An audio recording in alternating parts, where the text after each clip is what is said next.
So Teresa, maybe I'll start with you. Kind of Okay. when it was Jane originally sent the email about the food sensitivity tests. Kind of why did you want to take part, and kind of what are you hoping to learn from it?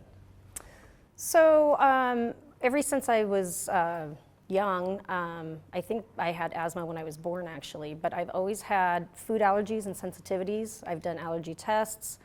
I was allergic to dairy for the longest time, and after I felt like I grew out of that allergy, I've noticed that for the last couple of years, certain foods tend to either give me a stomach ache or make you feel bloated or headaches or whatnot, and I'm not sure how to pinpoint what it is now because allergy tests aren't picking up what that food is. So I was researching doing one of these food sensitivity tests, and here we are. So you're hoping to kind of narrow down potentially what kind of food might be causing this issue. I know what I have severe allergies to, but I'm hoping to narrow it down to what some sensitivities are.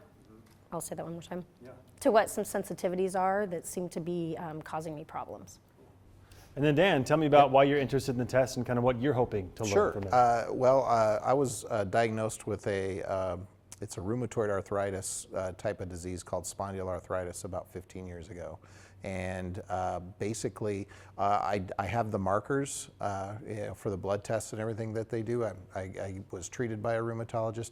However, I don't follow the same symptoms always. I have different times with different inflammation or different joint problems that don't really come up with that diagnosis. So what I'm looking at now is an alternative to what the diagnosis is, and possibly seeing, if I am going to live with this as I get older, can I minimize some of the effects? Am I sensitive to foods that are causing more inflammation or more joint problems? Gotcha. Perfect. Bailey, what about you? Why do you want to take this test? Yeah, so I am a busy mom. My son is 3, and we both collectively have been sick a lot. I would say the driving factor for me in wanting to do this is to boost my immune system, to help me get my energy back. Of course, kids take that out of you, but I'm finding myself really fatigued.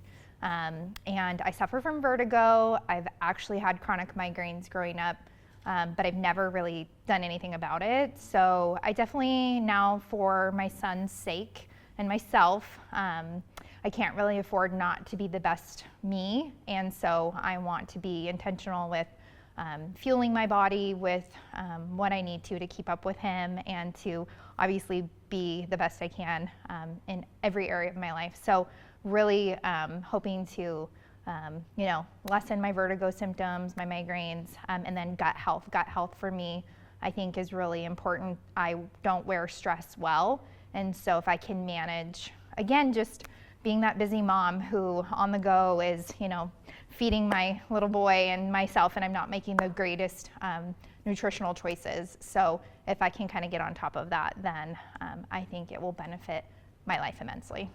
And just maybe I'll go to Teresa for this one, and just the fact that this is kind of like, so to speak, an at-home test, is that appealing to you? You don't have to go into a doctor's office per se. You can kind of mail this off and then get results emailed to you. Do you like that aspect of it? I do love that aspect of it. I've done the allergy tests at my allergist before. Like I said, I know what my huge triggers are, like pollen, pine nuts. I'm actually deathly allergic to pine nuts. So I know what those triggers are, but I know that there's other things that are affecting me and my headaches and joint pain and whatnot. So I love the fact that I can just take this test. It's just a simple finger prick, mail it off, get your results back. And then you know what your sensitivities are from there. Yeah. Dan, yourself, are you more apt to maybe participate in this, knowing that you don't have to go to make a doctor's appointment and then go into an office? Yeah, especially when you see rheumatologists. They're a specialist, so it's very expensive. Number one. Number two, it's hard to get in. So you may be 3 months. You make an appointment and they can't see you for 3 months, and whatever symptoms you have that are really flaring up go away in that time or whatever. So yeah, for me it's just different. It's just an idea of maybe I'm not as bad off as I feel like I am. And if I can change that with diet, great and get myself into a better place. But yeah, doing the home test and sending it in just seems right. Bailey, you mentioned you're a busy mom. You have a 3-year-old. Yeah. Convenience Hands is probably down. a huge plus for you, right? Yeah, hands down. Maybe I'll ask, and I'm just sorry, so we're not all speaking at once. Maybe I'll start with you this time, Dan. Will you be disappointed if like nothing conclusive comes back? Kind of, yeah, because it just means that, okay, I guess I'm dealing with what I'm dealing with. I will kind of be, yeah. Teresa, will you be disappointed if you don't get some answers from this? I will be, because I feel like that after I eat certain things, I notice different ways that my body reacts. So I feel like there's something going on. So if it comes back with nothing, yeah, I will be disappointed. Bailey? Yeah, I think it's a good wake-up call. I think maybe this is me being intentional. So whether, this test necessarily gives me any indicators, I definitely want to continue on this journey of eliminating things, the process of elimination, figuring out how I can, again, help myself in that sense. But I am trusting something to come back and this to help sort of push me into the better direction. I think it's interesting that we're kind of at this point where we have the option to do like at-home DNA tests or food sensitivity tests or allergy tests. It's like a convenience thing, obviously. And a lot and really a lot less expensive. I mean, just to go through all of the tests that I would have to go through for food allergies, to go to different specialists, et cetera, to get something back in the mail and just you can say, okay, and I could take these results to my doctor and say, what do you think? But then again, if I can get it back and I can start eliminating the foods that could be causing my problems, then definitely you just get a jump start on the whole thing. Yeah, cool. I think those are like kind of the main issues I wanted to touch on before the test. Is there anything I'm leaving out you guys would like to add about this? Have you guys done a at-home food sensitivity test before? You guys? No, I haven't. I was actually researching them before we talked about doing this story, so the timing was perfect. I haven't done it before.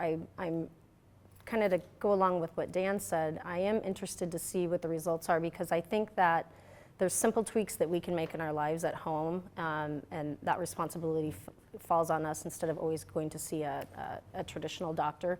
And I feel like this helps us make those decisions and be a little bit wiser about our choices on what we eat and what we stay away from.